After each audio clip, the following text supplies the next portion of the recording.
Hello दोस्तों, सबसे पहले मैं आपसे रिक्वेस्ट करना चाहती हूँ कि वीडियो देखने के बाद सब्सक्राइब जरूर कर लीजिएगा। मैं इन वीडियोस को बनाने में बहुत मेहनत करती हूँ और इसी से मैं अपना खर्चा चलाती हूँ। जो भी सब्सक्राइब करेगा मैं दुआ करती हूँ कि उसकी जिंदगी बहुत अच्छी, अमीर और खुशहाल हो। प्लीज प्लीज सब्सक्राइब कर लीजिएगा। मैं शादीशुदा हूँ, लेकिन मेरे पति शहर में नौकरी करते हैं। महीने में 1 से 2 बार ही घर आते हैं। मेरे पति ने मुझे 1 साल से छुआ तक नहीं है, क्योंकि वह अपने काम में बहुत ज्यादा बिजी रहते हैं। अब तुम समझ ही सकते हो कि जिस औरत का पति महीने में 1 से 2 बार ही घर आता है, उसकी रातें कैसी कटती होंगी। मैं बहुत अकेलापन महसूस करती हूँ, क्योंकि मेरे भी कुछ अरमान हैं। मैं भी एक औरत हूँ। और हाँ, अगर आप भी मुझसे बात करना चाहते हो तो मैंने मेरा नंबर इसी वीडियो में बताया है, तो पूरी कहानी सुनो, क्योंकि मेरा नंबर इसी कहानी में है। आज मैं आपको अपनी एक कहानी सुनाती हूँ जो मेरी और मेरे भांजे की है।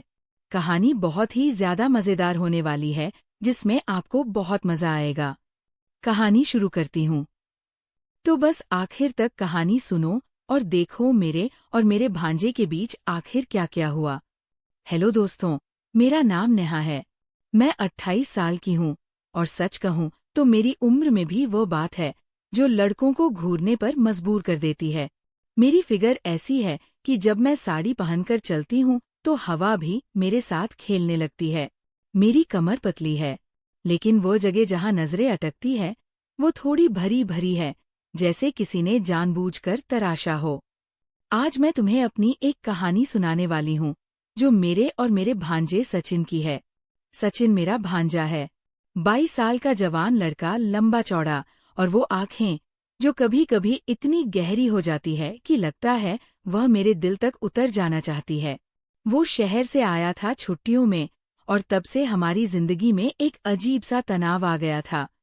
सबसे पहले तो ये कि मैं शादीशुदा लड़की हूँ, लेकिन मेरे पति शहर में नौकरी करते हैं।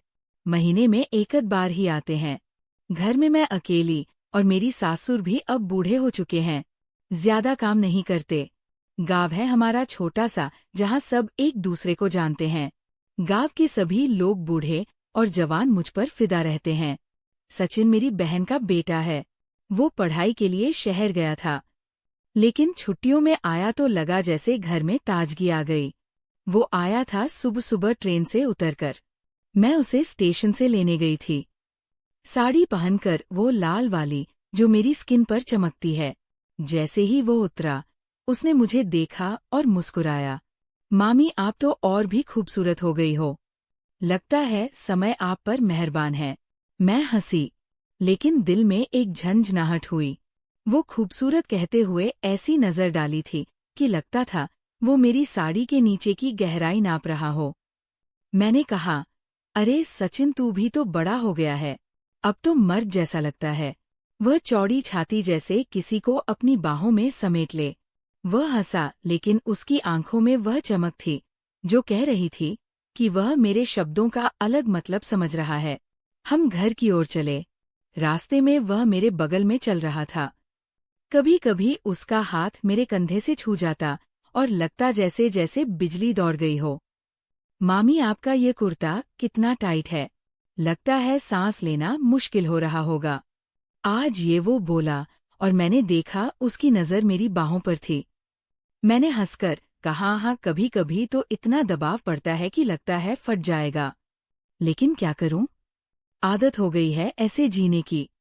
वो मुस्कुराया और मैं जानती थी कि वो सोच रहा है कि काश वो दबाव कम कर पाता, लेकिन मैंने बात बदल दी। चल घर चलते हैं, तेरी मम्मी ने कहा है तुझे अच्छे से खिलाना पिलाना। घर पहुंचे तो सासुर ने उसे गले लगाया, लेकिन वह थक गया था। सो मैंने कहा, आरव तू आराम कर ले, मैं चाय बनाती हूँ। वो कमरे में गया और मैं किचन में, लेकिन दिल में एक अजीब सी बेचैनी थी। शाम हुई, हम सब बैठे बातें कर रहे थे। सचिन मेरे पास सोफे पर बैठा था, इतना करीब कि उसकी कमर मेरी साड़ी से छू रही थी। मामी, आपका ये घर कितना गर्म है, पसीना आ रहा है, वो बोला और उसने अपना शर्ट का बटन खोला। मैंने देखा उसकी छाती चमक रही थी। मसल्स ऐसे कि लगता था छूने का मन करे। मैंने कहा हाँ गर्मी तो है, लेकिन रात में ठंडक आ जाती है। कभी कभी तो इतनी ठंड लगती है कि कोई गर्माहट चाहिए होती है। वो मेरी तरफ देखकर मुस्कुराया। मामी अगर जरूरत पड़े तो बताना, मैं हूं ना गर्माहट देने के लिए। दिल धड़का। लग रहा था अब वो कुछ करेगा। लेकिन तभी सास ने पुकारा, नेहा रोटी बना ले। मैं उठी, लेकिन जाते जाते मैंने उसकी कमर पर हाथ रखा जैसे गलती से, और कहा ठीक है, लेकिन ज्यादा गर्म मत होना, कहीं जल ना जाए। वो हंसा, लेकिन उसकी आंखें कह रही थी कि खेल शुरू हो गया है। रात का खाना खाया, सब सोने चले गए। सचिन का कमरा मेरे बगल वाला था। मैं लेटी थी, लेकिन नींद नहीं आ रही थी। बाहर से आवाज आई जैसे कोई पानी गिरा हो। मैं उठी, देखा तो सचिन बाथरूम से निकल रहा था, सिर्फ टॉवल में। पानी की बूंदें उसकी बॉडी पर चमक रही थी, और वो टॉवल इतना नीचे बंधा था कि लगता था अब गिरेगा। मामी क्या हुआ? वो बोला। मैंने कहा कुछ नहीं। आवाज सुनी, तू ऐसे क्यों घूम रहा है? कहीं कोई देख लेगा? वो करीब आया। कौन देखेगा? सब सो रहे हैं। वैसे आप भी तो रात में ऐसी पतली साड़ी पहनती हो। लगता है सब कुछ पारदर्शी है। मेरी साड़ी पतली थी और अंदर नहीं थी, तो शायद वो नोटिस कर रहा था। मैंने कहा हाँ, रात में आराम चाहिए होता है, दबाव कम करना पड़ता है। लेकिन तू अपना टॉवल संभाल, कहीं खुल ना जाए। वो हंसा, खुल जाए तो क्या, आप तो फैमिली हो। दिल में आया कहूं कि हाँ देख लूंगी, लेकिन मैंने कहा चल सो जा, कल सुबह उठना है। वो चला गया, लेकिन मैं जानती थी कि वो सोच रहा है कि कल कुछ और होगा। फिर अगले दिन दोपहर हुई, हम छत पर गए धूप सेकने। गांव में छतें बड़ी होती है, चारों तरफ दीवारें। आरव लेटा, मामी आप भी लेटो, धूप अच्छी है। मैं लेटी, उसके बगल में हवा चल रही थी। मेरी साड़ी का पल्लू उड़ रहा था। मामी आपका पल्लू संभालो, कहीं उड़ ना जाए, वह बोला, लेकिन उसकी नजर मेरे पीठ पर थी, जहां साड़ी थोड़ी ऊपर हो गई थी। मैंने कहा उड़ जाए तो तू पकड़ लेना। वो हंसकर बोला, पकड़ तो लूंगा, लेकिन कसकर, ताकि छूटे ना। लग रहा था अब वो हाथ बढ़ाएगा, लेकिन तभी नीचे से आवाज आई, पड़ोसी के नेहा आता है क्या? मैं उठी, लेकिन जाते जाते मैंने उसके पेट पर जैसे धूल झाड़ने के लिए, तेरी बॉडी पर धूल लग गई है। वो सिहर उठा, लेकिन कुछ नहीं बोला। शाम को हम बाजार नहीं गए क्योंकि मन नहीं था चाहे, बल्कि घर में ही एक अनोखा खेल शुरू हुआ। सचिन ने कहा, मामी चलो कार्ड्स खेलें। हम बैठे और खेल में शर्तें लगाई, जो हारेगा वह कुछ भी करेगा। वह बोला, पहला राउंड मैं हारी तो उसने कहा, मामी मुझे मसाज दो। मैंने उसके कंधों पर हाथ रखा, दबाया, लेकिन उसकी सांसें तेज हो गई। मामी नीचे भी। वो बोला, मैंने कमर दबाई और लग रहा था अब वो पलटेगा, मुझे पकड़ेगा। लेकिन मैंने रुककर कहा, बस अब तू खेल। वो निराश लगा, लेकिन खेल जारी रहा। रात फिर वैसी ही, लेकिन इस बार सचिन मेरे कमरे के दरवाजे पर आया। मामी नींद नहीं आ रही, बात करूं? मैंने दरवाजा खोला। वो अंदर आया, बेड पर बैठे बातें करने लगे। मामी आपकी शादी को कितने साल हो गए? वो बोला। मैंने कहा 10 साल, लेकिन अकेलापन तो है। वो करीब सरका, मामी मैं हूं ना अकेलापन दूर करने के लिए। उसका हाथ मेरे हाथ पर था। अकेलापन कैसे दूर करेगा रे? मैंने पूछा जानबूझकर। वो बोला, जैसे आप कहो, मैं सब कर सकता हूँ। दिल धड़क रहा था, लगता था अब, लेकिन तभी बाहर कुत्ता भौंका और मैंने कहा, चल सो जा, कल बात करेंगे। वो चला गया, लेकिन वो सस्पेंस बना रहा।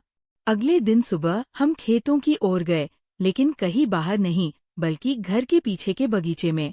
मैं फूल तोड़ रही थी। आरव मदद करने आया। मामी ये फूल कितने नाजुक हैं, जैसे आप। वो बोला और एक फूल मेरे बालों में लगा दिया। उसका चेहरा इतना करीब था कि सांसें मिल रही थी। सचिन सावधानी से कहीं कांटा ना चुभ जाए। मैंने कहा, वह बोला, चुभ जाए तो मैं निकाल दूंगा धीरे से। लगता था अब गले लगाएगा, लेकिन मैं पीछे हटी। चल अंदर चलते हैं। फिर एक दिन सचिन ने कहा, मामी मुझे कुछ कहना है। हम बगीचे में थे, शाम का समय। क्या मैं आपको पसंद करता हूँ, लेकिन नहीं जैसे आप सोच रही हो। मैं चौंकी, कैसे? वो बोला, मामी आप मेरी इंस्पिरेशन हो। मैंने देखा कैसे आप घर संभालती हो अकेले। मैं एक किताब लिख रहा हूँ, एक कहानी जिसमें एक औरत की ताकत है। ये सब बातें, वो स्पर्श, वो सब मैंने जानबूझकर किया ताकि मैं समझ सकूं इमोशंस, लेकिन असल में मैं आपको माँ जैसा मानता हूँ। मैं हंसी लेकिन आंसू आ गए। सचिन, तूने डराया मुझे। वो बोला, सॉरी, लेकिन ये मेरी कहानी का हिस्सा था। अब मैं जा रहा हूँ शहर, किताब पूरी करूंगा। और वैर वो चला गया। लेकिन उसकी किताब आई बेस्ट सेलर बनी, नाम मामी की छाया। उसमें सब कुछ था, लेकिन साफ सुथरा प्यार का। और मैं खुश हूँ, क्योंकि वह मेरा भांजा है और उसने मुझे अमर कर दिया। तो दोस्तों, ये थी मेरी और मेरे भांजे राजा की कहानी। तो दोस्तों, कहानी आपको कैसी लगी? कमेंट करके जरूर बताएं।